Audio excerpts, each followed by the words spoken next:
Assalamualaikum warahmatullahi taala wabarakatuh. Okay, connected.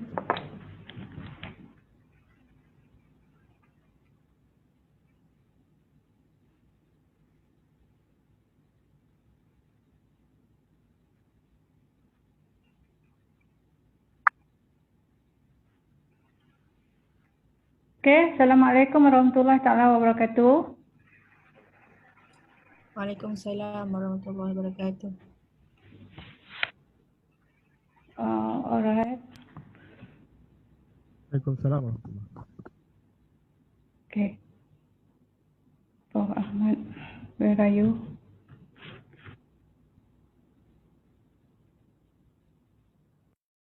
We have Dr. Zuhairi. Are you ready? Dr. Zuhairi. Okay, you are ready. How about Dr. Ong? Dr. Ong, are you there? And Prof. Ahmad, are you there, Prof?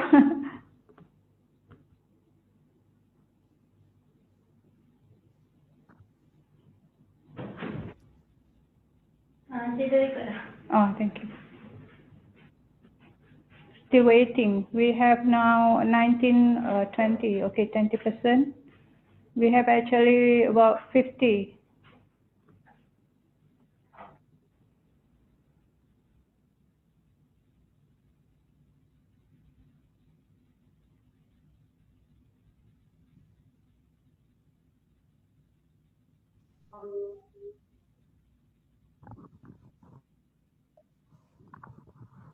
Okay, there you are. Yeah, Dr. Ong.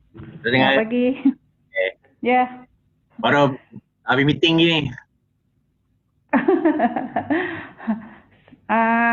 Kita tunggu Prof. Ahmad Ismail. Okay.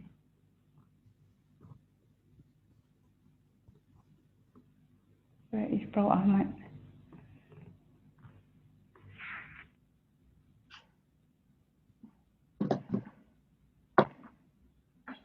Hello, Dr. Hibra.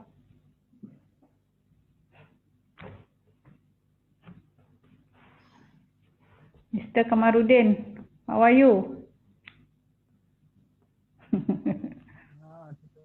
Good.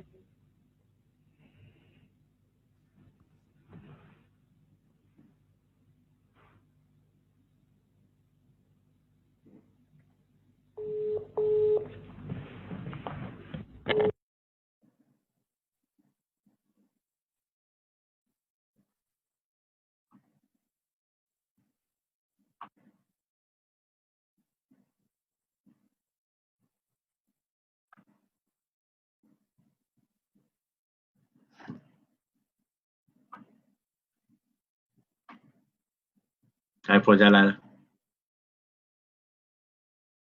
Yeah? How are you? Fine.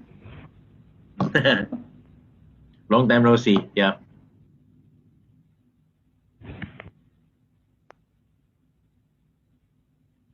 Okay, we are waiting for Prof. Ahmad Ismail from UPM.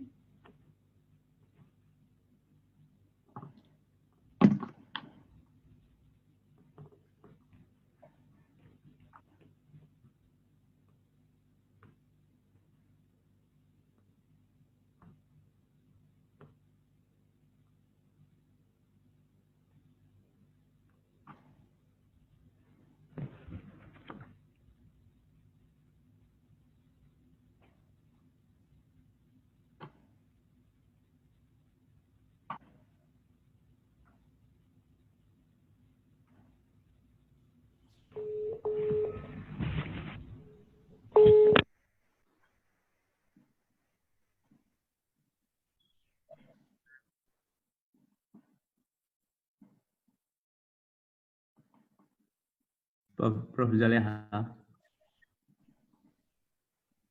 Assalamualaikum. Prof. Zaleha. Yes. Maybe you can start some information. The Ocean Day, you can talk something before the speaker come. You can listen to your valuable information also. 2-3 years, something that we can hear. Yeah, of course. Because, yeah. By the way, I'm entertaining Pro Ahmad Ismail. Just a minute, right? Okay. Or Prof. Ong can talk. A lot of information from UMT. Oh, okay. Boleh je. Actually, we also we at INOS also we also organize some event for this one for WOW. Wait, I think I can show you the plan.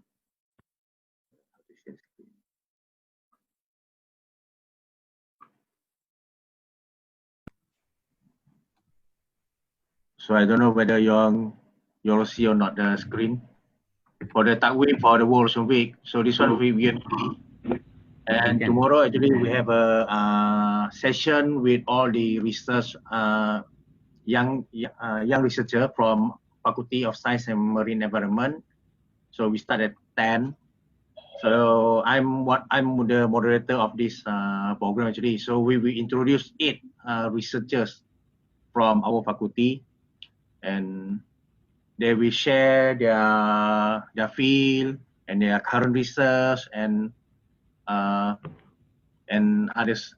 Okay, then we also have like other event, for example, like more to like webinar actually, like webinar, like interaction with the communities, for example, like for the turtle, etc. And then in 17 June also we have a live with the marine science expert. So here we invite around 10 to 12 researchers from various fields. Okay, so in this session we just like how to say, sembang-sembang, just a chit chat between us, between what we are doing and what our current research and what our latest publication that we can share to what the research that will benefit to the community and all. So I think I will share this one to Dr. Zaleha for this one.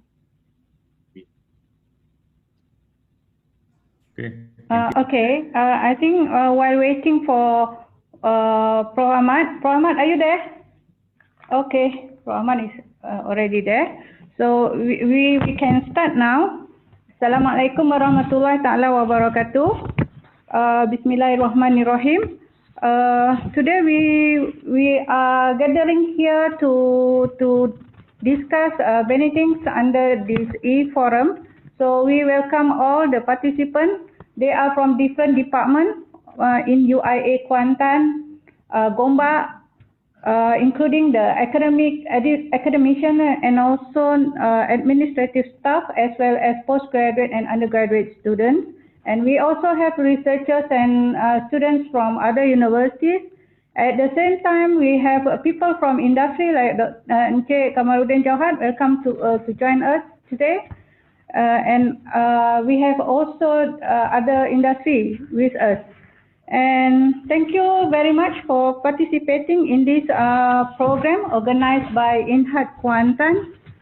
So we have here today with us Honorable Professor Dr. Ahmad Ismail, President of Malaysian Nature Society.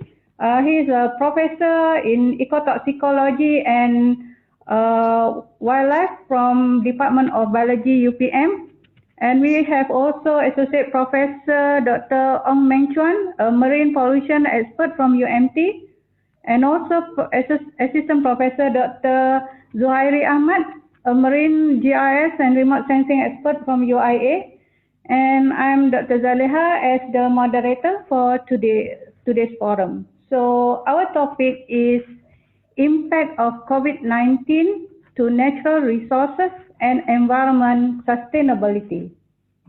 Okay, ladies and gentlemen, scientists believe that mankind entered a new era during the Industrial Revolution in the 18th century, where in this revolution, after this revolution, actually, in that era, human population and development began to critically impact the global environment. And there are 9 planetary boundaries that we need to maintain and monitor within the limit so that we can have a safe and healthy life on Earth. And this includes number 1, climate change, ocean acidification, ozone depletion, disruption of nitrogen and phosphorus cycle, global freshwater use, land use changes, biodiversity loss, aerosol loading in the atmosphere, and chemical pollution. These are 9 planetary boundaries in our world. And according to certain reports, we are already passing the limit for climate change, disruption of nitrogen and phosphorus cycle, and also biodiversity loss. And now we are facing the COVID-19 crisis. So it is adding to the existing problem that we face. So let's hear from Prof. Ahmad Ismail about the relationship, possible relationship between disruption of the boundary, these boundaries such as climate change, biodiversity loss. What is the relationship with COVID-19 crisis? Please, Prof. Harun. Okey, ada nak tanya padam? Prof, unmute. Prof, please unmute. And kindly, participant, you mute yours and let Prof. Ahmad unmute him. Okay, thank you very much, Dr. Zaleha. Thank you for giving me the opportunity to participate in this activity. I think this is very good activity because during lockdown, we are staying at home and we still can communicate through this technology and facilities and innovation. So this is what is the future of the society all about. So we cannot leave behind, and then we have to be more positive, aggressive, and then so that we can follow the trend what people are doing today. I'm very sorry, maybe I cannot answer all what Prof. Zaleha mentioned. Maybe I can show you this screen, and through this screen we can follow through our discussion. Can you see the screen or not? Dr. Zaleha? Can, Prof. Yes, yes, okay. Can, Prof. Yeah, I just put the topic, our topic today, impact of COVID-19 on natural resources and environment sustainability. So people, the whole world are talking about COVID-19, right? So if, because this impact the world, people are talking in many directions, in the scientific direction, in the economy direction, religious direction, culture, and many other. The most important is when people are facing pressure until a certain limit that life and death, so people are serious about it. Even though some people are still talking and discussing, and they're not following the rules and regulations they set up by the local government. The history of what happening in the world, how it started from China and then America, Spain, and other countries that Italy, for example, is a very good example. Number of deaths are very fast growing, and Malaysia is very lucky, and maybe people are very disciplined enough, right? So we should thank to God, give us thinking, good thinking, behavior, discipline, and follow orders by the government. COVID-19 was discussed, and it's related to wildlife. People either contact or eat or consume wildlife. So then many quick decision was made. Number one, stop eating wildlife, and then we don't import wildlife, for example, and then we keep their habitat and conserve their habitat so that the number of the areas is enough for them to survive and less pressure on people. So now people are talking in a lot on this wildlife conservation and habitat conservation. That's why we see some countries are still having conflict because they still like to cut the forest for logs, for the space, for development and so on. But now people start realize that wildlife habitat for wildlife is very important to protect and to conserve, and then less contact with human being, and then they are functional well to serve us as part of nature.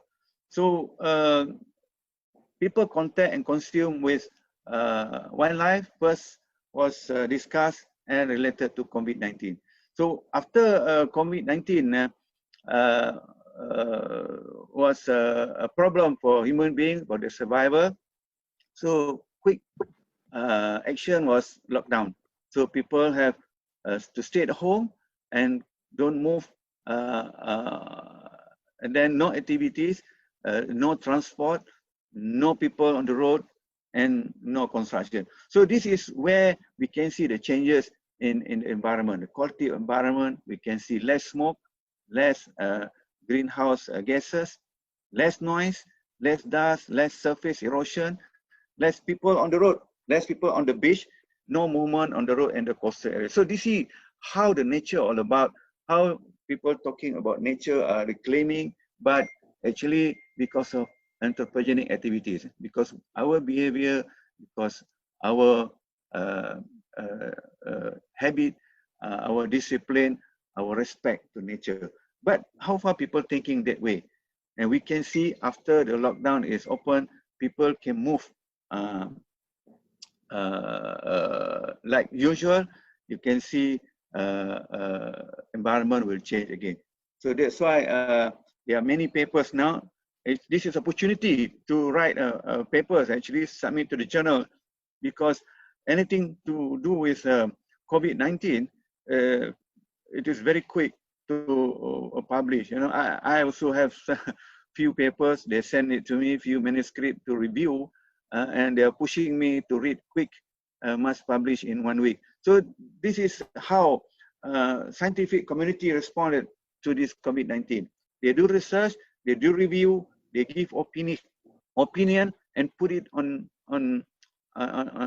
publication. People can read and solve the problem together. So people need to be together, right? But when people stay at home, you see in the slide, I put note there, people will eat more. People watch TV more, people play games more. So there are secondary impact. You see the bill in Malaysia, bill electric going up, you know, and then the food waste increasing. And then of course, what we don't like most is the plastic, a single-use plastic. People use a lot of plastic bags from the supermarket. You see when they go for shopping, they bring back a lot of plastic bags, and then where they throw the plastic bag. And then plus other plastic, like when we talk about PPE, we talk many other shops are using plastic now to maintain the cleanliness and then to avoid COVID-19 infection. And again, the plastic will be used and create more problem in the environment. So this is the issue that we are facing, right? Even though people are talking about clean air, clean sky, clean water, and highlight in the news, wildlife roaming into their areas. In Malaysia, we can see conflicts when people at the edge of the forest feeding monkey, for example, and then any recreational area, people feeding monkeys. Now, when people are not there, they are start going to the people's house. So this is the changing of our nature. And at the same time, we heard about elephant go to the residential area, and this is actually their roaming area earlier. And when quiet environment, not many people, no movement, so they try to explore more area, so that we have to learn from this event to provide better environment for them, and then enough space for them. And another thing is linking the fragmented forest. For example, now government are talking about central forest fine need to be quick. State governments have to stand up, have to wake up and respond to the policy that put by the federal government and support this. Why the state government are slow responding to this? Very simple, because the public awareness is very poor. We don't care about the wildlife movement. We don't care about the environment. That's why some people are still supporting cutting forests in the protected area. We need to protect them because the forest give us a very good clean air, clean water, and later is healthy lifestyle. The same thing goes to the marine environment. So I think this COVID-19 taught us a lot to discipline ourselves to understand better. But how to make them understand? This is important for the scientists, important for those who are able to think about nature and conservation, to educate public. We need to develop the community with a scientific thinking. Like what we have in COVID-19 event now, people ask you to cover your nose and your mouth. Why? Because we know that the droplet can be inhaled into our system and it might cause infection of COVID-19. You have to wash your hand regularly because your hand is touching everywhere. And we know that well-educated or informed to public that COVID-19 through droplets of aerosol, whatever, on the surface can stay for a few hours and then will be contacted by our hand, our fingers, then we go to our eyes, our nose, that's why we have to wash our hand. So this is all logic thinking based on the scientific evidence, knowledge and past research, and we make people think about science, right? So thinking society is very important. That's why sometimes we need to, oh, sorry, what happened? I want to see the, yeah. We want to see this permanently, you know, the clear sky, clean air, clean river, water, you know, we see wildlife in the habitat and no poaching. And then we can share living together with them. They are giving us what we call it ecosystem services that we benefit a lot. We can make money through ecotourism, for example, right? So why we need to cut the forest, turn into agriculture, put more fertilizer, increase of nitrogen unnecessarily and phosphate unnecessarily, as what Dr. Zalia mentioned just now. So this all because of the greedy people that we sometimes we don't need to do it. We see the excess of food, they throw it away, you know, just for economy and not for the health of the people. So I think I spent my 10 minutes and a lot more things to discuss for this discussion, for this event. I hope students and then the scientists, it's a challenge for them to think hard and then do some research. We need ideas and innovation for the future sustainability. If you see the theme for the World Ocean Day this year, they demand for innovation for sustainability. Otherwise, we have to understand, for example, when we talk about plastic, go to the ocean, kill the whales. So how we want to tackle this issue? Are we going to go and teach whales not to eat plastic, or we want to stop humans from throwing plastic to the ocean? And in between that, we need to have creativity and innovation so that we can make things happen, either reduce using the plastic, practice 6R, 3R, 5R, whatever you want to say, and then the public behave well, manage your plastic. So thank you, Dr. Zaleha, for the opportunity. Thank you, everybody, for time and listening to past 10 minutes. And I hope we are together. If you have nothing to do, just join MNS.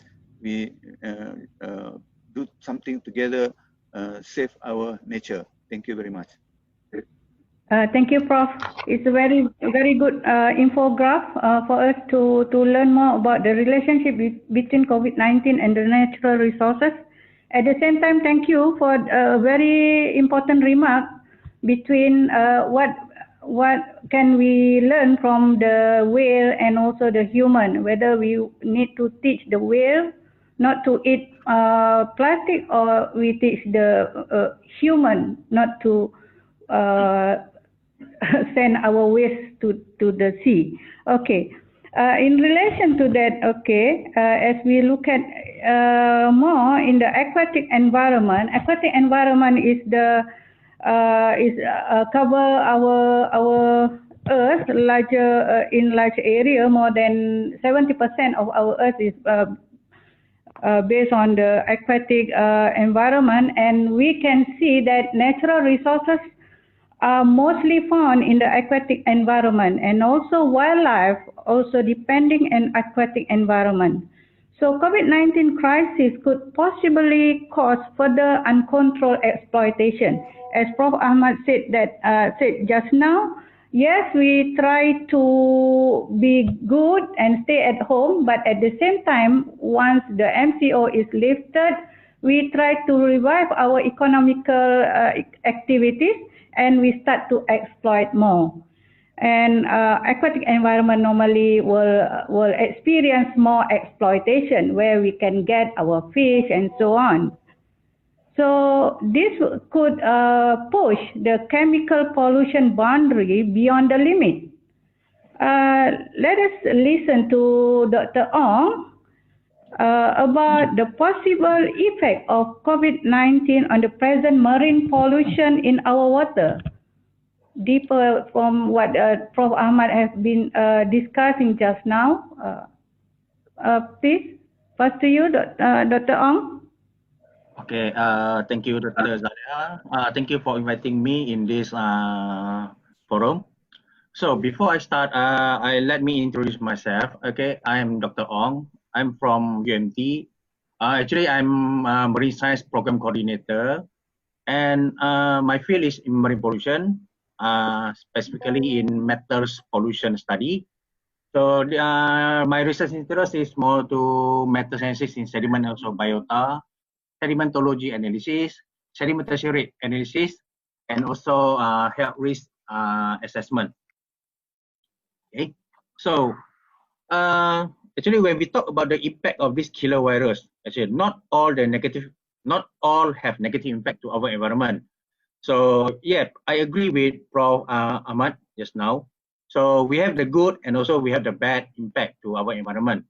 Okay, when we look at the good perspective, okay, so okay, we have good and so we have a bad perspective. When we look at the good perspective, since lockdown implemented around the world, positive impact can be seen by our naked eye. So more to like physical, okay, physical view. And the most significant is the sky is very clear and only blue and white in color. Okay, so it's a good time to take photo now actually for the building, for our environment now. Okay, so many researchers also reported that the CO2 level has decreased due to the shutdown of industrial and transportation activities. Okay, so these activities actually they have a significant reduce the consumption of fossil fuel and subsequently emission of CO2 to the atmosphere. So if the CO2 level maintain high, okay, so actually this can lead to ocean acidification. Okay? So many people will ask, actually what is the OA? What is ocean acidification? Okay, the simple definition is the ocean water become acidic. For example, the normal seawater is about 8. When the pH water drop to 7 point something or 7.8 or 7.7, so this is OA. Okay, let me give you some example. Okay, this phenomenon will affect marine organism, especially shellfish organism and also coral reef. So how?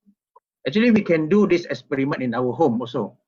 Just immerse shellfish that we collected near at the beach in vinegar, and you can see the effect. Okay? So you can see the shell will the shell will become eroded with the acidic vinegar. Okay.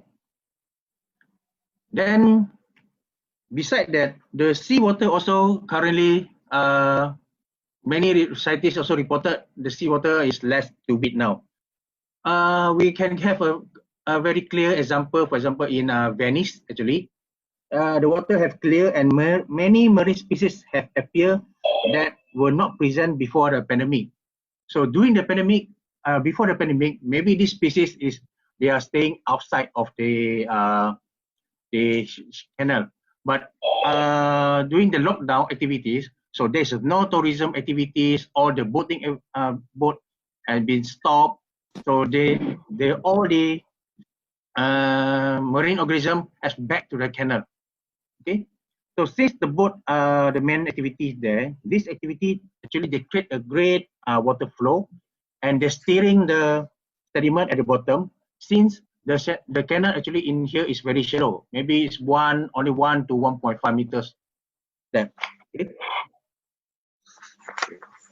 Then we also during the lockdown we also reduce the acoustic pollution in the ocean or into aquatic environment. So we know that this acoustic pollution can give impact to marine mammals actually, where they use this sound to navigate and to communicate and to hunt. Okay.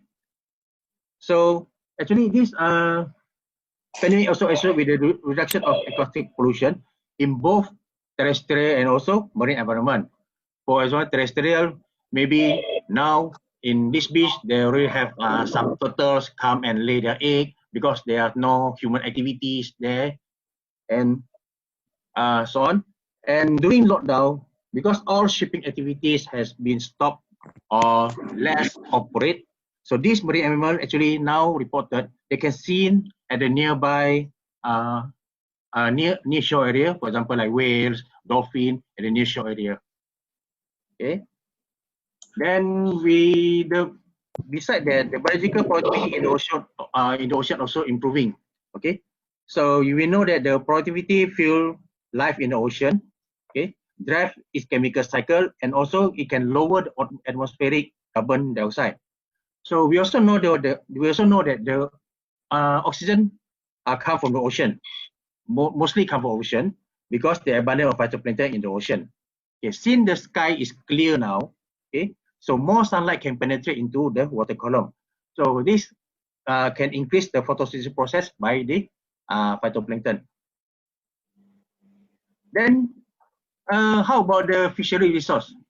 So some report also reported that the lockdown also recovering the fishery resources. So I think this is quite true because during the lockdown, restaurant has reduced demand for fish and seafood, and furthermore, all the fishing vessels around the world are unable to leave the harbor due to their movement control order, and the fish population might recover. We cannot say back to normal, but we think that they will increase their population. Okay. So due to MCO, so this pandemic lockdown also, actually the tourism activity also has been stopped. Okay, so this lockdown also, we actually can allow the corals to recover. Okay, so there's no diving, there's no snorkeling, there's no any water activity at the near the coral reef area, and then the productivity increase, so more food available, and the coral can grow healthier. Okay. However, we have good, actually we also have bad perspective. Okay, so for physical, when we see with our eye, we see that the water is very clear. Okay, but we cannot say that the water is not polluted because maybe there's a chemical pollutant inside the water. Okay, for example, some of the chemical pollutant, for example, like metals, actually we cannot see with our naked eyes. Okay, we need to test the water in order to get the levels of the pollutant and etc. Okay, so the most significant, just now like Prof. Ahmad said, is the use of single-use plastic during the COVID-19. So I think everybody in the world practice this, because myself also, when I go to I go to get buy food, they also use polystyrene and also single-use plastic, for example, like container, everything. Okay, because during the lockdown, restaurant cannot dine in, so we need to take away the food. Okay, then what happened when this plastic enter the aquatic environment? So some animal, for example, like turtles, like whales, they will mistaken this as their food, because when, for example, like one plastic, when they're floating at the ocean, actually, I think you all have experience. It's very look like jellyfish actually in the ocean. Okay, because the jellyfish, they cannot, they are animal. They cannot differentiate this is plastic or this is jellyfish. Okay. Then what happened when this plastic enter the environment? Besides consumed by the organism, actually this plastic will break down to a smaller particles, and we call it microplastic. Okay, this microplastic actually is very easily to enter the aquatic organism by their from food. Okay, for example, like the fish consume some plankton with microplastic, and then we also consume the fish also. So indirectly, we also eat the plastic. So besides that, the grey water. The grey water is the water, wastewater produced from house, such as bathtub, shower, hand basin, kitchen, sink, dishwasher, and also laundry machine. And this water actually usually discharge into stream network and carry amount of dissolved nutrient and lead to low oxygen, dissolved oxygen. Okay. So since everybody stay at home now, okay, so indirectly the amount of grey water also increase. Then beside that, the sewage and also the solid waste pollution also increase. Okay, so do you notice that the waste you create during the MCO in our house, okay, the amount is the same or before? Is this the same before the MCO? I don't think so. Okay, since lockdown, every house already also double their waste. So this waste include all their food waste, because we all of us we eat at our house. They also contain non-biodegradable waste such as polystyrene and also plastic waste. I believe that now not everybody recycle their waste. Okay, so when these waste are not recycled, where are these waste we go? To the landfill. Okay, to the landfill. So indirectly, it can pollute our groundwater, okay, and other water catchment areas such as river and lake, especially during heavy rain that flush all the pollutant to the nearby water catchment area. So when we're talking about the chemical pollutant, so I think here is we have a lot of chemical pollutant actually. Okay, so I just give one example. For example, like metals pollution, heavy metal pollution. So when the waste such as sewage enter the aquatic environment, the area we contaminate with pollutants such as metals. Okay, so we know that the metals is very dangerous and we cannot see by our eye if polluted with this pollutant. Okay, nobody, I think there's nobody can say that okay, this area is polluted with cadmium when they are used when they test with their tongue, etc. Okay, so why this metal is very dangerous? Because this metal will cause bioaccumulation process. Okay, so even in human body, by consuming the polluted food product. Okay, so for example, like if you contaminate with Hg, mercury, for example, so this is cause Minamata disease. Then we move to pharmaceutical waste. Okay, so in here, pharmaceuticals I category into the PPE, also some chemical pollutant. Okay. Since the lockdown and we stay at home, I believe that also everybody has increased their hand wash frequency. Okay, so maybe before the pandemic, so we wash 3 to 4 times per day, and then we take bath 2 to 3 times per day. But during this MCO, do you think how many times you wash your hand or take bath? I think we already double up the hand wash and bath frequency. Okay, so then before the MCO, actually maybe we only wash our hand with water, but now we are not using only water, but we are using alcohol-based hand wash, antibacterial. Okay, so actually all this will lead to water pollution by this pharmaceutical waste. Okay, so beside that, the using of the single-use PPE, for example, or known as personal protective equipment, such as mask and glove. So this PPE is not only used by the frontliner, but also by everybody. So after they use, where they throw this waste? For me, if you ask me, actually, I think this waste we need to proper dispose. For example, we like in our lab we have a chemical dispose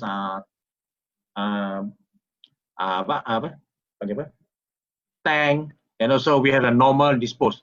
So I think this is more to like pharmaceutical waste. So I think we need to proper dispose it, because we don't know what virus or what bacteria they contain at that product. Okay, so that will increase this waste to the environment. Okay, so take home message. Actually, we are not restore environment to a normal condition. Even we are doing a lot of we clean our area. For example, we do a beach clean up, we clean our area, and then we clean our sewage area in the aquatic system. But actually, we are create a new marine environment. So I think that's all for me, Dr. Zahra. Thank you. Yeah, thank you very much, Dr. Ong. Yeah, it is a very good take-home message. We are actually creating a new environment, not reviving the problematic environment. That maybe this creation of new environment will give us more problem. Because at the same time we are facing climate change effect as well. So as Dr. Ong said just now, this crisis actually increase our use in plastic and also chemical contaminants that enter our marine environment and other aquatic environment. So maybe now we can listen to Dr. Zuhairi. Dr. Zuhairi, you are very active in the research of about climate change, coral bleaching, and effect of the increase on sea surface temperature. This is all about the climate change phenomena. And now we are facing this COVID-19 crisis, which create new environment to our environment, our marine environment, especially in terms of the chemical pollution. And then, of course, after the lifting of MCO, everybody want to go to the islands. Everybody want to go for holiday, and they want to go to the sea. So they start to, again snorkeling, diving, and do all other ecotourism activities. So how do we cope with both COVID-19 and climate change effects? Dr. Zairi.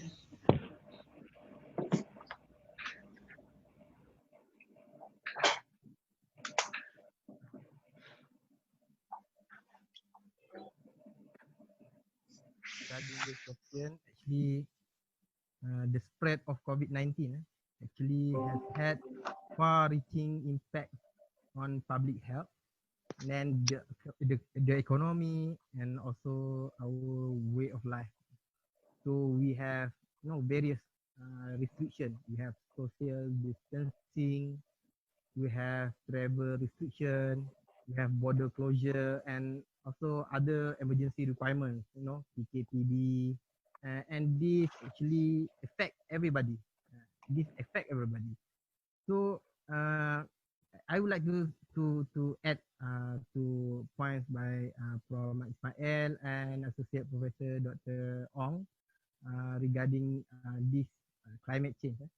So I think if you want to cope with both COVID and also climate change, the first one that we need to flatten the climate curve. So the climate curve, we not only we have a COVID-19 curve, we also have the climate curve actually.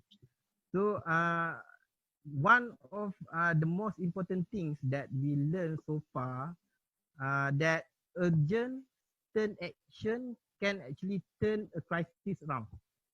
That what we see in Malaysia, that what we see in China, in Taiwan. So and also South Korea. Don't forget South Korea. So in South Korea, when they first confirm their first COVID-19 cases, the country, the government passed the bill allowing local manufacturers to produce tests based on WHO specification and enable the country to test hundreds of thousands of their people. So long before COVID-19, actually the world has faced challenge to flatten the greenhouse gas emission curve. So this is what we call the climate change curve. So it is almost similar with the COVID-19 curve. So by implementing this protective measure, actually we can slow down the positive COVID-19 cases, keep society within the healthcare system capacity. But similarly, if we take sustainable measures, we also can reduce climate risk and keep us within the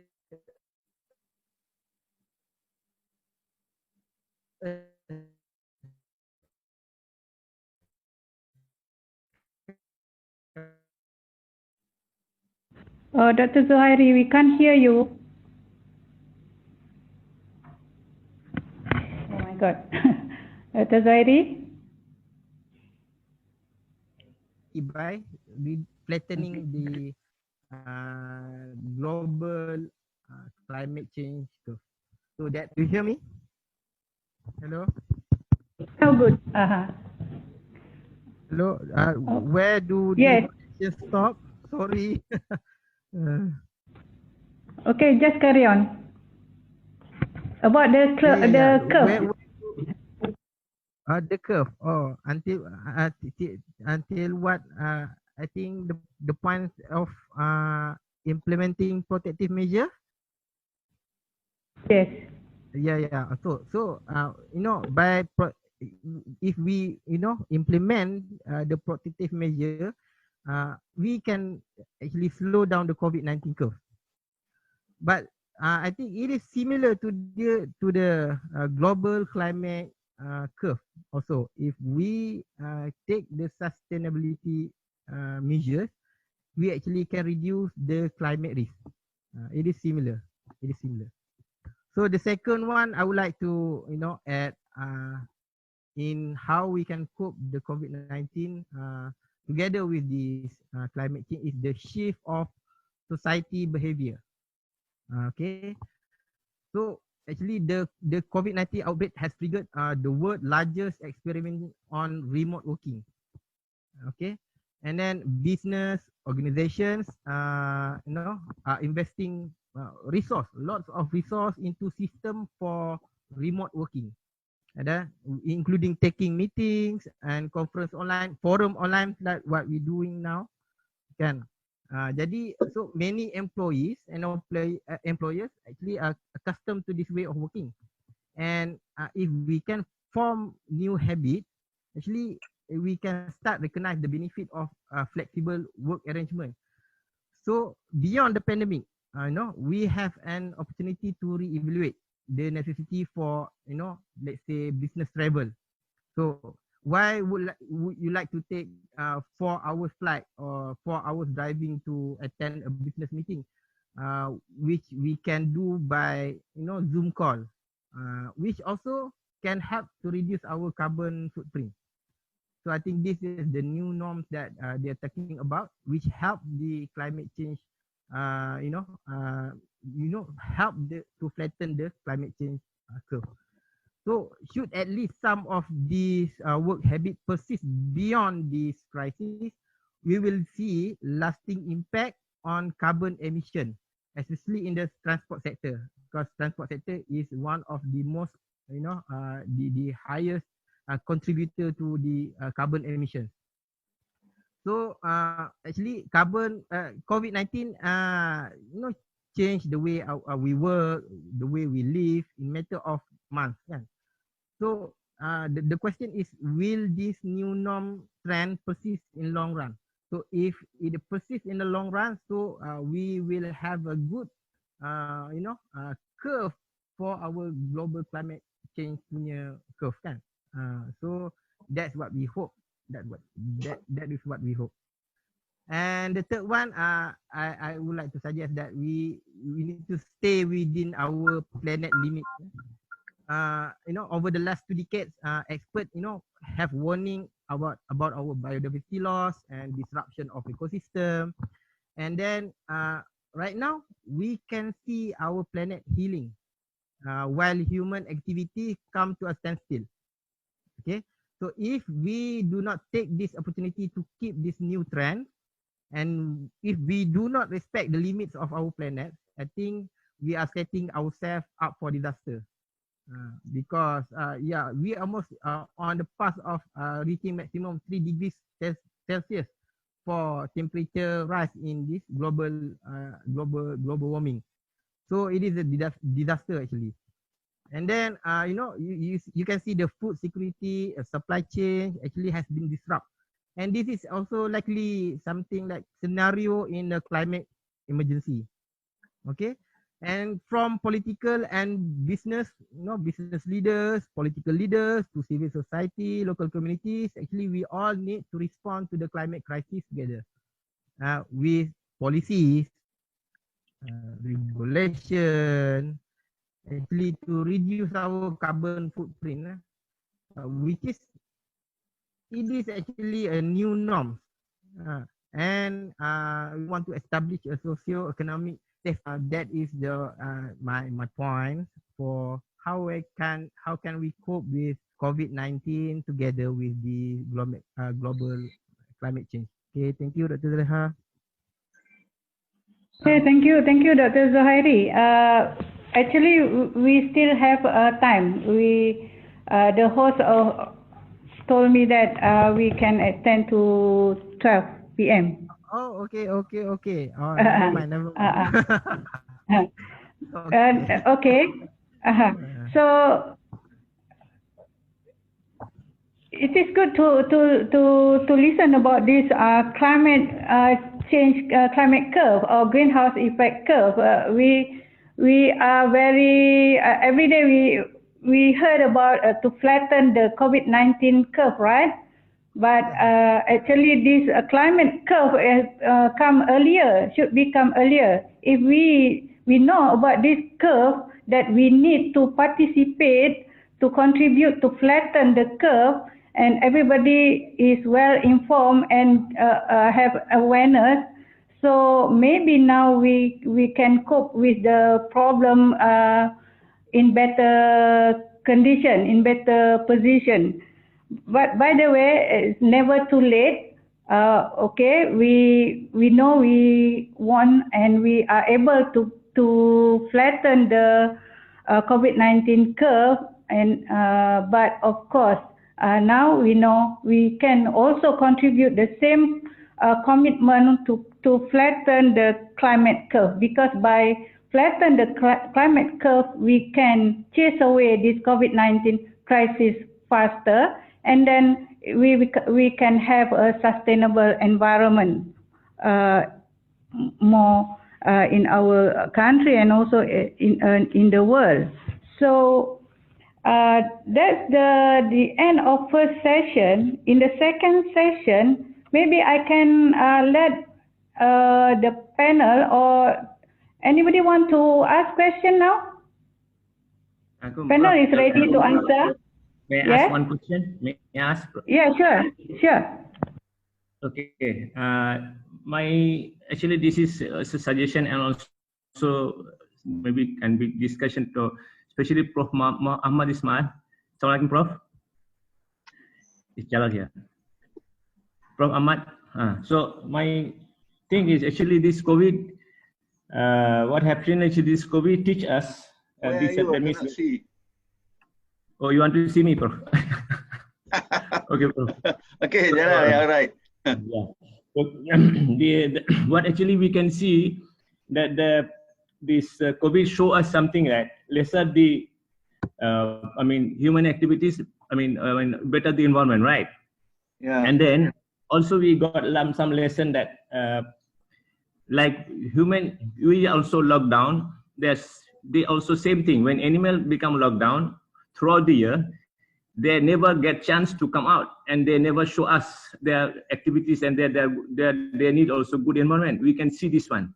So what we can do the same thing, that we also can be locked down our sea for once a year or twice a month or once a month in the year, whole year, so that at least our sea can be less polluted. We can see only 3 months, we can see a lot of change, the activities there.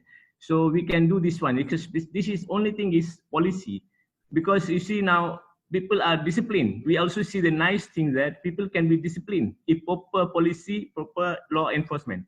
3 months we stay all in the house, and not only that, in the whole world we can show best performance. So my suggestion, Prof, probably you are in the policy maker in the nation. This can be you show in terms of policy that why not we do this time? We can do these things that once a year or once a month or twice a month we can make our CEs lockdown. Means lockdown shift left over for the animals, and we animal people will be locked down so that activities less pollution. So animal can be get something that grazing they're more better than what we can see. This is COVID. This is actually they taught us this nation. Now, number 2 is, Prof, about this plastic. Existing policy always we can see sub 2 only Saturday once a week we tutup this plastic bag cannot see. But this is cannot. How long you can be like this?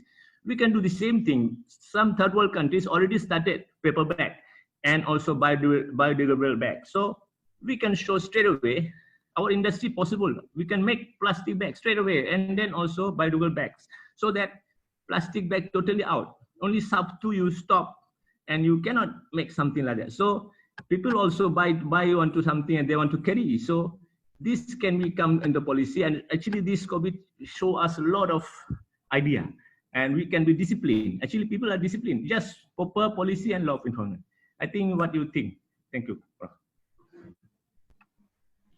Thank you, Prof. Jalal. Well, I think I end my presentation just now about a very simple thing about people. People need knowledge, awareness, and then they practice. So we are too much waiting for the law, for the people to enforce the law and control us. You know, we are conflict here.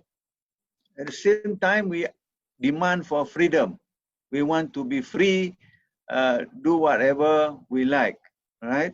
So if we understand about environment, we understand about the effect of the environment to us, then we have to practice it. I give you an example. When I give a talk in 2017 and later 2018, the whole world are talking about plastic pollution in the ocean. We still fail until now.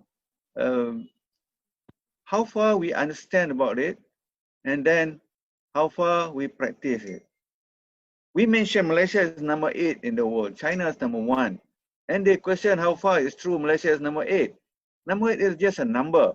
If we understand about the effect of plastic to the wildlife or marine life, like dolphin, turtle, and so on, we know it from internet. People advertise it, talking in the newspaper and so on. We know it, but we don't care about it until people are talking about from the deepest ocean in the world. the tallest mountain in the world, the quiet place in the world, we can find plastic.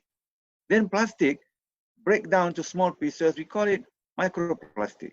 Then microplastic will be taken up by plankton. We discuss it. Phytoplankton will take, and zooplankton will take it, and then later will go to the fish, and the fish will go to human being. And then how much chemical that we release to the environment, and then absorbed by the plastic, and then released when they are in the animal body, and then we eat the flesh of the fish, for example. So this is how it comes back to us. How many people understand it? How many people are aware about the problem? And we start from us. See, I mentioned just now about how far we demand for food, how much food we need, how many fruits we need, but how big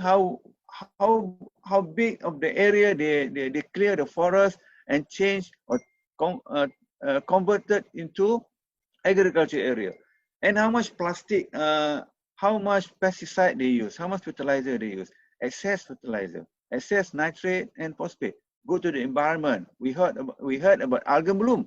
We heard about there's a scientific findings already there, but nobody will follow because we are blinded by food. Number one, SDG, poverty. We are hiding behind poverty. We're hiding behind food security. We hide behind hunger and thirsty and no enough water. But what we are doing, we don't have enough water. We know the rice need water. We know the source of water. Then we cut the forest. Then we will have a problem later. Rice cannot have enough water. So we don't have enough rice. We feel hungry. We have to import rice. Our economy down. So this is the thing that we need to change, the mindset of thinking. I think university is very important. We have, we call it educated youth. So we have to educate them so that they have the knowledge. When they go out, they practice the knowledge. Many of some government officers, they don't dare to argue with the politician and businessmen because they don't have enough knowledge, and they don't have a strong enough to argue with this. And public must support them. That's why citizen science is very important to make local, to make public thinking scientifically. We understand about the nature, we understand about the process, and we can see how far it's the impact of the pollution, for example, to us. So we understand that. So Prof. Jalal, I hope you are with me. We work hard, educate the public, educate the student, do more research. And then we don't have to do all, but everybody have their own part to play, right? If you study just a plankton, for example, you proceed with your detailed plankton, prove that plankton is very important, need to conserve, need to protect as a food for fish, and we need more fish. And then sustainable fisheries is very important, is depending on plankton. Make people know. So the fishermen don't fight for small fish. We have to discipline them. We need to have a timetable. That's what we are talking about. When we talk about ecotourism, for example, we talk about carrying capacity. We have the booking system. We have the structure, the tourist agency, tourist guide, all have a system in the system so that we can control the number of tourists, the number of people going there. So we don't have or we don't stress too much the ecosystem. So this kind of thinking we need to bring forward to the public, to the authority. So they're not just talking about money, about politics, about what people need. Sometimes people say they need, but actually they don't need. I always give a simple example. All ladies, I'm very sorry, tudung you have. Some, they have 100 tudung. Hello, Prof. Ahmad. But they use only 5 and then practice it. Thank you. Thank you. Thank you, Prof. Okay, thank you, Prof. Ahmad. Yes. Ladies, we have a lot of tudung, but we only use 5. Maybe for 1 month, just that recycle that 5 tudung. Okay. Okay, we still open for other questions. Please, people from industry, you can also ask. Actually, I want to add something about Prof. Masih just now. So actually, in Malay we say that kita hidup senang, for example. So when we open the tap water, we have a lot of clean water. So that's why maybe this kind of for example, okay, for example now in my area now, so I think already one days there's no water. I don't know what happened. There's no notice everything. So I think during this experience, so I think people will more like how to say menghargai, that to appreciate what they have in front of them. Okay, so I believe also during this COVID-19 pandemic is this one. So I think we can find a lot of microbiologists now. So everybody expert about bacteria now. So even my son also he say, okay, when they come back, they need to wash their hand with sanitizer, everything. I said, okay, it's a good start for microbiology. So maybe we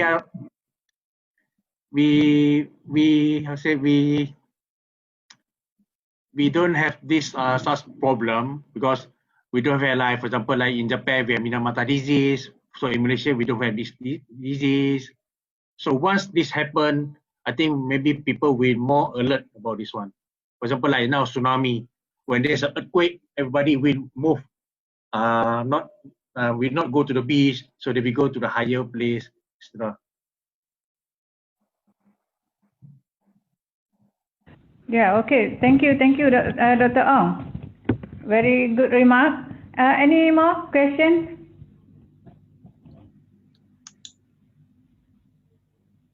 Or panel want to add more? Please. Question? Assalamualaikum, Prof. Zalia. Yeah, Waalaikumsalam. Please, Dr. Encik Kamarudin, please. Assalamualaikum semua dan selamat pagi ya. Belum tengah hari lagi ni. Saya daripada industri dan saya nak beri sedikit pandangan lah. Yang pertama sekali ialah berkenaan dengan bila kita nak buat action. Sekarang ni kita dah ada pandemik COVID-19 I think this is the right time untuk semua society yang care about this nature. So this is the right time for you to fight to the government and say something to them. Right, we have to protect. Kita tak nak nanti bila COVID ni dah okay, then kita baru nak mula. Bila kita baru nak mula, saya rasa kita sudah terlambat. So we have to act fast. Kita kena bergerak dengan pantas. Yang pertama, yang kedua, saya percaya semua ketua-ketua jabatan dan juga sama ada SUB ke, setiausaha kerajaan negeri ke, ataupun daripada setiausaha di kementerian, semua adalah daripada lepasan-lepasan universiti yang mana lahir mereka itu untuk menjawat jawatan di peringkat kementerian. Mereka faham, mereka tahu, dan saya rasa ahli-ahli akademik kena buat satu forum bersama dengan mereka dan buatkan satu law dan regulation untuk protectkan nature kita. Jadi kalau kita tak buat sesuatu, jadi ahli politik ni dia akan mengambil kesempatan sebab mereka ada kepentingan untuk bisnes dan sebagainya. Jadi saya rasa kita kena lakukan sesuatu dalam masa, this is the right time. Kita nanti akan datang baru kita nak buat action. Contohnya macam saya pernah buat projek untuk Bela Kupang. So those who register, they will be given the link. Yang tak register tidak. Oh, okay. Sorry. Okay, saya pernah Bela Kupang. Jadi sekarang ni Kupang pun dekat dalam laut dah berkurangan because of the pollution. Dan melalui kawan saya, dia membuat satu produk skincare. Dia buat scrub. Dan apabila Kementerian Kesihatan memberi komen pada scrub dia, bahawa scrub dia tu telah dijumpa dalam perut ikan dan manusia makan ikan itu. Jadi benda-benda ini kena diperbetulkan. Jadi kami sebagai industri, kita tak boleh betulkan. Kalau kita betulkan, kita tak ada data. Jadi the best way is macam ahli-ahli akademik, mereka harus ke depan. Contoh yang saya nampak yang terbaik yang telah dibuat oleh Prof Zaleha ialah beliau telah pergi ke sekolah, buat education, bagi tahu pada PIBG, bagi tahu pada sekolah. Itu di peringkat low level. Tetapi when we go to the second level, all these kementerian dan semua mereka-mereka yang berada dalam polisi mereka kena dibagi tahu. Kalau dah ada bagi tahu, kalau tak nak buat sesuatu, dan pencinta alam ni kena ke depan. Kalau tak buat begini, saya rasa we will come back to the same thing selepas COVID. That's all. Thank you very much. Okay, thank you, Cik Kamarudin. Panel, anybody want to respond? Prof or Dr. Ong or Dr. Zuhairi? Saya setuju. Saya dari 40 tahun lagi dulu saya berfikir macam tu, kerana saya tengok macam saya kata SDG number 1 poverty, number 2 hunger. So benda-benda itu all those things are already mentioned, already discussed, but why we cannot solve the problem? Sometimes we hide behind the agenda. That's why I mentioned about poverty, hide behind hunger. Say for example, COVID-19 now, how far we can supply enough food? You know, government say we supply, but how much we import? How far local people are responding like what during Japanese time? Berapa ramai orang kampung sekarang start tanam pisang ataupun ubi kayu, for example. You know, don't say makan ubi kayu, but there are so many things we can do out of it later. So we have to start from now. We mentioned about the protection of coral reef or taman laut, that wherever we have now. We mentioned about when people not moving, the environment improve. How far we can tell people? That's why I said public, it's about time to learn about this event, and action must be taken quickly. I agree with government officers have to respond to this, and they are responsible to look, especially for example the Kupang. We involved with Kupang industry for I think more than 20 years. We failed because we cannot get a good support system because other people said Kupang is good to clean water quality, to make water quality better. So people don't care about the input of the pollutant. I was against that statement, even though we can use Kupang as agent to clean water, but at the same time they accumulate a contaminant, and we want to sell Kupang for people to eat. So this is conflict. So the idea is there, but no innovation to solve this problem. What is the environment safe for Kupang and for them to grow, right? If we have survey where are the best habitat for Kupang, for example. So how far Jabatan Pertanian respond to this research? And of course Jabatan Perikanan sendiri through pusat penyelidikan mereka di Pulau Pinang juga mengadakan kajian tentang Kupang. What are the result and what is the outcome? You know, so that helping the industries to produce more. We don't want to be like kerang. We are send kerang to Thailand, and Thailand produce more. We don't want to see that. Why don't we preserve the kerang area? We know it already. Kerang area in Sungai Buloh, in Selangor, in Kuala Gula, for example, we know that's a good place. But how far we look into it? So the public, the association, the government have to sit together. I agree with that. And for me as an individual, and kebetulan as a president Malaysian Religious Society, and kebetulan as a retired professor, you can see ramailah student saya berada di jabatan kerajaan. Jadi saya boleh berhubung dengan mereka secara terus.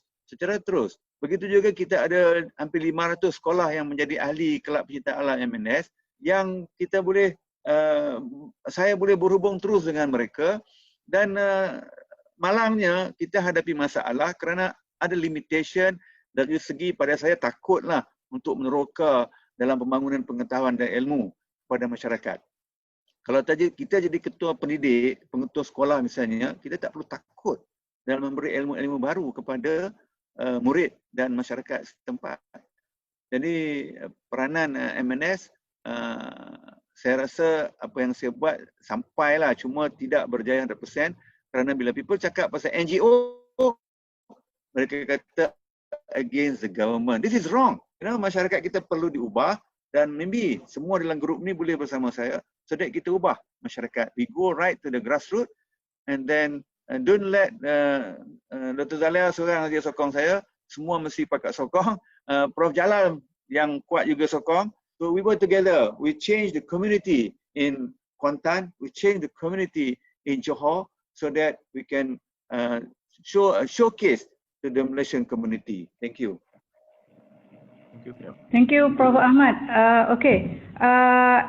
Okay, for actually participants, some of them wrote down some questions in the chat, but unfortunately I cannot read because I'm here in this room. But somebody forward to me the question, so maybe I can read through some. Is about what will be your comment, panel, about how to control our number of population, because increase in number of population in Malaysia, it can be we can relate this increase of population with the increase in environmental disturbance, and of course will prolong our COVID-19 crisis, as well as climate change phenomena, and we need to something to adapt. So any comment from the panel about how to control our population? Can we control our population in order to control the crisis and also the climate change phenomena?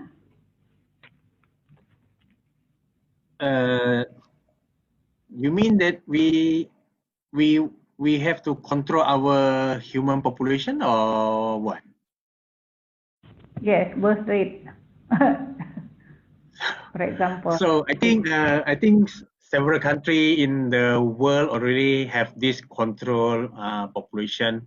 I think mechanism or what. Like for example, like Singapore. Actually now the problem when they have they control their family. For example, only 2 children per family.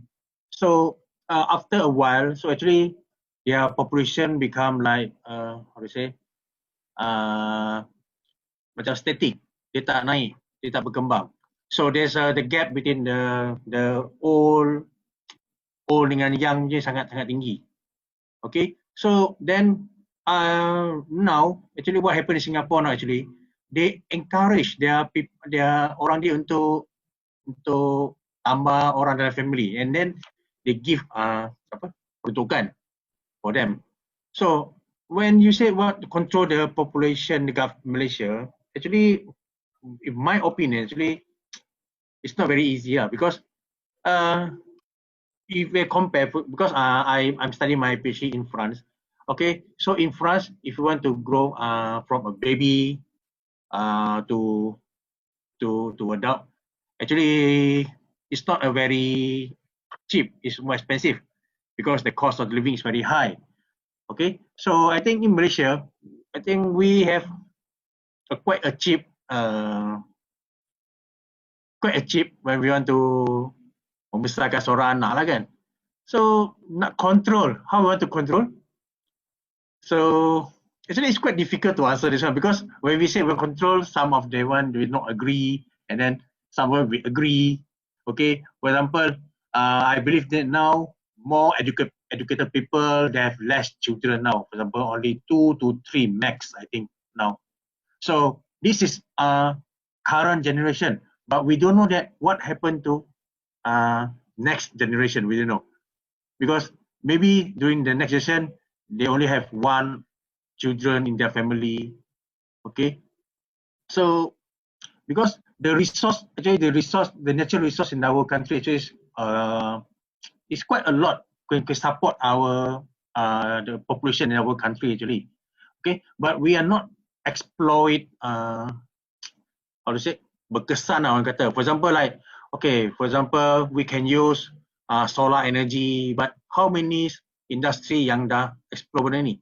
And then we also can use orang kata tides as one of the source energy.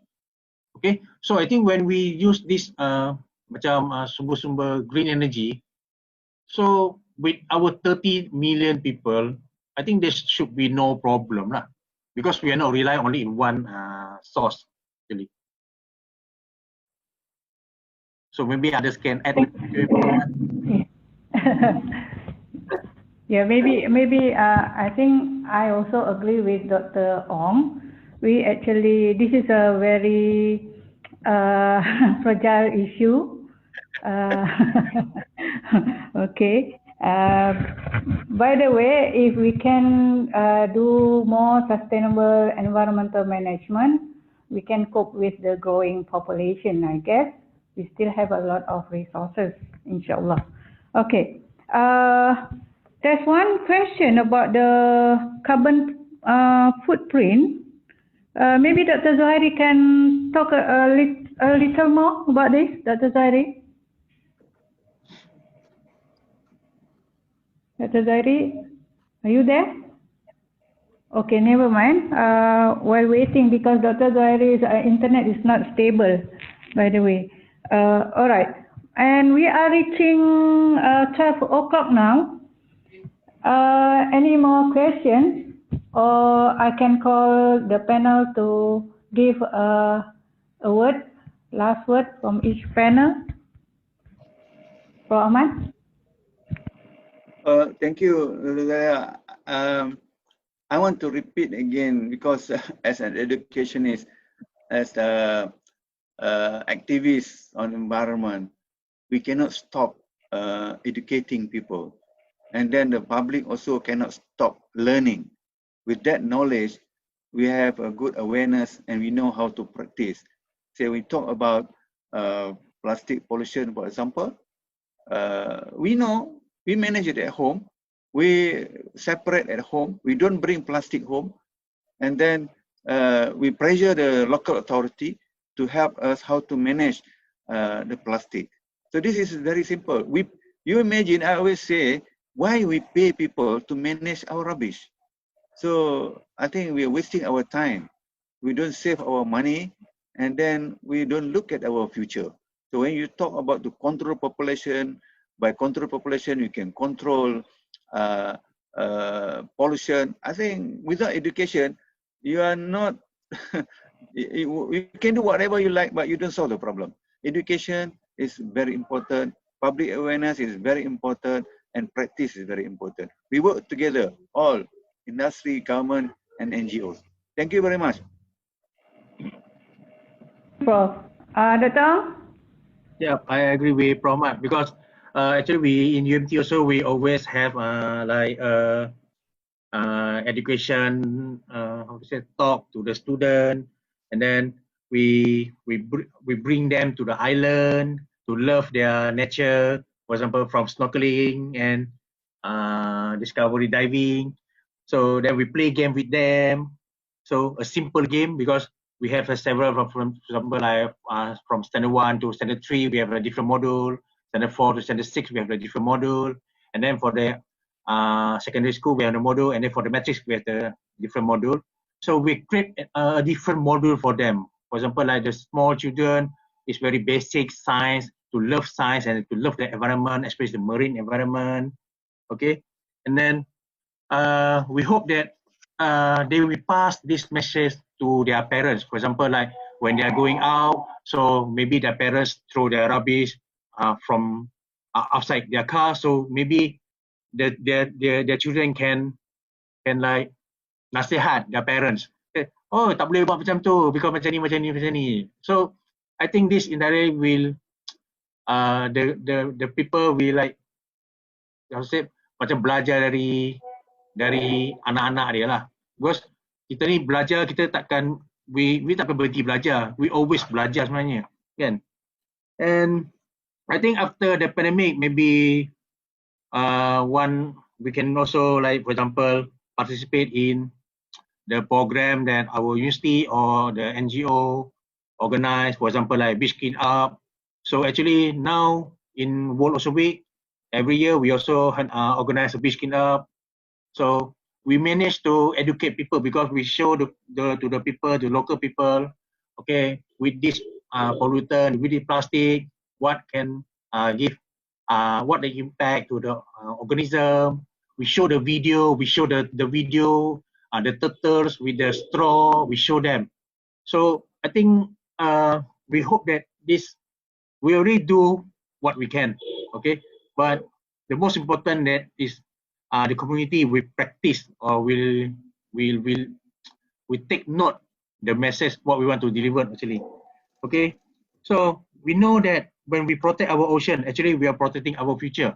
So I think this is the very important point to tell our children or all the people out there, because we only borrow this environment, because we only, how many years we can live maybe 70, 80s, but after that our children will take over this environment, okay? So I think the last message from me is, your battle is my battle, so we fight together. So we all are in this together. Let us do our bit and fight against the COVID-19. So together we keep our environment clean. Yeah, thank you very much, Dr. Ong. How about Dr. Zahiri? Your last word, please.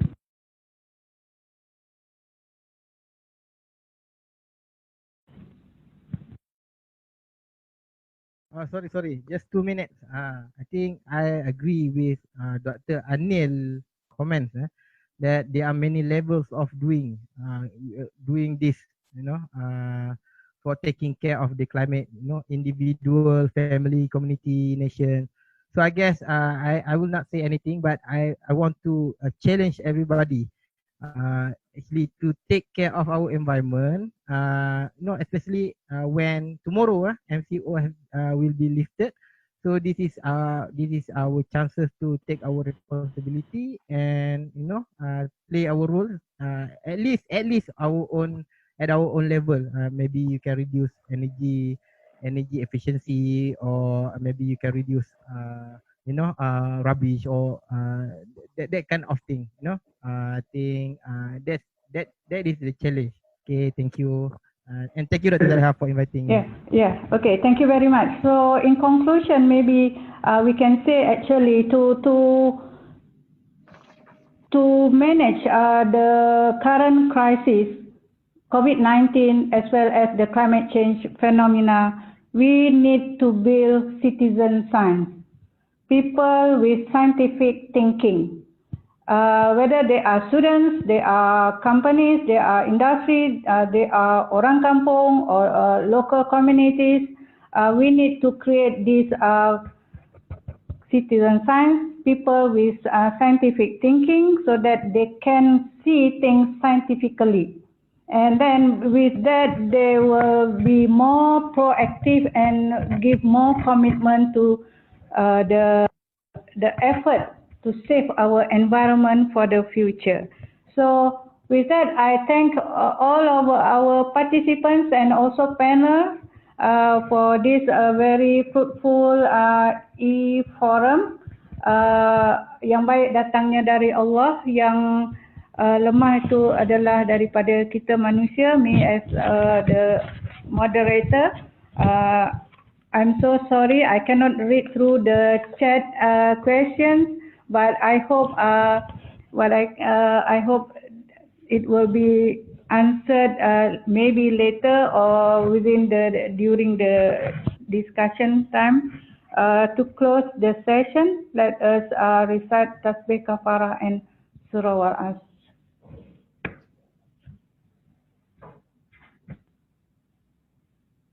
Thank you very much. Thank you all panels. Very valuable time we have with you. Thank you very much all participants. Sekian. Assalamualaikum warahmatullahi taala wabarakatuh. Salam.